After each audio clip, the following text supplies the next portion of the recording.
Happy Hour 1FM. C'est systématiquement débile, mais c'est toujours inattendu. Les petites confidences d'Adrien Laplana.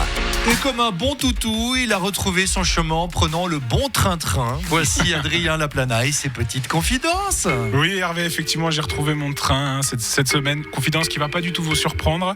Mais pour ceux qui ne le savent pas, je me suis trompé de train. Oh là là. Et voilà, la semaine dernière, émission de reprise. Je suis super content, très heureux. Sauf que problème, je n'arriverai jamais au studio. Alors, j'aurais pu louper mon train comme tout le monde. Tiens, j'ai pas eu mon train, je l'ai loupé. Ben non, je suis juste monté dans le mauvais. Au lieu de faire Lausanne-Genève, j'ai fait Lausanne-Fribourg. Et le truc, c'est que Genève et Fribourg, c'est vraiment deux villes différentes, en fait. Et qu'est-ce que je me suis senti bête. Mais qu'est-ce que je me suis senti bête. J'avais non pas l'impression d'être l'idiot du village, mais l'idiot de l'idiot du village. Alors, je sais pas si vous êtes déjà trompé de train, mais personnellement, ça m'a fait quelque chose. Déjà, physiquement, quand je suis monté dans le train, tu sais, il a commencé à démarrer, moi je cherchais ma place, et là je regarde par la fenêtre, et tu sais, je sais dans quel sens il va normalement. Oui. Ouais. Et puis là, mes yeux, ils voient pas ce que mon cerveau est en train d'attendre. C'est bizarre. Ça m'a perturbé et j'ai vomi. Vraiment. Donc, encore désolé, monsieur, place 76. Vraiment, pardon. Et monter dans le mauvais train, c'est pas comme monter dans le mauvais bus, tu vois. Le prochain arrêt, il est pas à 300 mètres. Et ça commençait à me faire peur. Je me suis dit, oh mon Dieu, mais ce soir, je vais peut-être pas pouvoir rentrer chez moi. Je suis pris au piège. Je reverrai jamais mes enfants. Je reverrai jamais ma PS5. Moi qui venais de commencer une carrière avec Fulham. Personne ne prend jamais Fulham. Après, mon angoisse, elle s'est vite apaisée parce que je me suis souvenu que, on vivait en Suisse. Et que finalement, tu vois, c'est pas très grave.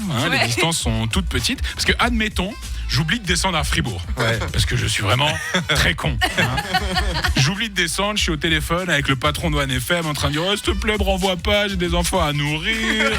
Et un budget de 43 millions à dépenser sur le prochain mercato, s'il te plaît, fais rien. » Le prochain arrêt, c'est Berne. Berne, Lausanne, c'est 1h15, ça va. Il y a certains pays, tu te trompes, c'est d'autres enjeux. En Chine, par exemple, il y a un train entre Pékin et une ville du Népal qui fait plus de 3000 km sans arrêt. Ça veut dire qu'entre deux gares, t'as 16 heures de voyage sans interruption. Et je pose du coup une question.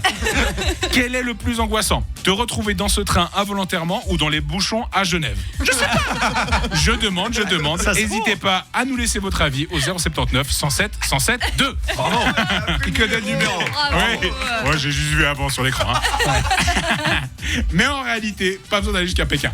Juste, prenons la France, d'accord ? On prend la France, les distances, c'est un autre délire, la marge d'erreur, elle peut être fatale. Prenons Martin. On prend un exemple, Martin. Martin, c'est un Parisien qui se prend un petit week-end pour aller visiter la Bretagne. Martin, il a un peu tête en l'air. Il a un peu tête en l'air parce qu'il devait marcher comme ça. Il devait se remémorer avec nostalgie les gilets jaunes, probablement, je sais pas. Et le voilà qui monte dans le mauvais train. Et on ne le juge pas, ça arrive à tout le monde. Et au lieu d'arriver en Bretagne et de pouvoir visiter cette belle région, il se retrouve dans le sud, à 1000 km de sa destination. Il se voit contraint et condamné à aller visiter les plages nudistes de Palavas-les-Flots. Martin, il rêvait de se retrouver devant un Kouniaman, pas devant les couilles à Marc. Ok. Je suis content, je rêvais de la faire. Ça fait une semaine que j'attends ce jeu de mots, d'accord ? Bon, allez les amis, je vais vous laisser. Il faut absolument que je prenne un train pour Versoix. Et comme je risque de faire un arrêt par Saint-Gall, il faut que je me bouge le cul. Voilà, bonne semaine. Merci Adrien Laplana. Adrien Laplana que vous retrouverez le 22 février pour son One Man Show du côté de Floki la Loutre, c'est rue de Carouge à Genève. J'adore ce nom. Ouais, Oui, c'est on adore bizarre. tous vraiment ce nom, vraiment. Oui. Mais néanmoins, l'endroit est cool. Très sympa. L'endroit est cool, venez. Merci beaucoup. Tu retrouveras le chemin de la rue de Carouge à Genève du coup. Eh ben, Le j'espère. tram, ça va ? C'est que les trains, le problème Du coup, des je trams me suis aussi. acheté un chien pour aveugle. Il est là. Et du coup, il va me guider.